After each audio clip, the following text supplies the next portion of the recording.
আচ্ছা, আপনি কি কখনো খেয়াল করেছেন মাসের 15 তারিখের পর আমাদের মধ্যবিত্ত ঘরের ছেলেদের হাসিটা একটু ম্লান হয়ে যায়?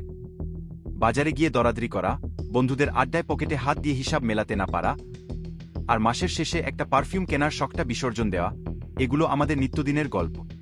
সবাই বলে ছেলেটা বড় হয়েছে, দায়িত্ব নিতে শিখেছে, কিন্তু কেউ দেখে না সেই দায়িত্বের নিচে কতগুলো শখ শ্বাসরোধ করে মারা গেছে। আমরা আসলে বাঁচি অন্যের জন্য, নিজের জন্য আমাদের বরাদ্দ থাকে শুধু দীর্ঘশ্বাস। আজকের রাতটা তাদের জন্য, যারা নিজের নতুন জুতো না কিনে ছোট ভাইয়ের জন্য ড্রেস কিনেছেন। আপনার সেই গোপন বিসর্জনের গল্পটা কি আজ বলা যায় না? আমাদের কমেন্টে জানান। আপনার সেই গল্পগুলো নিয়ে আমাদের পরবর্তী এপিসোডে আমরা একটা বিশেষ আয়োজন করছি।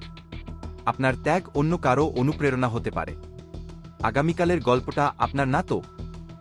পাশে থাকুন ইনার কাস্টের।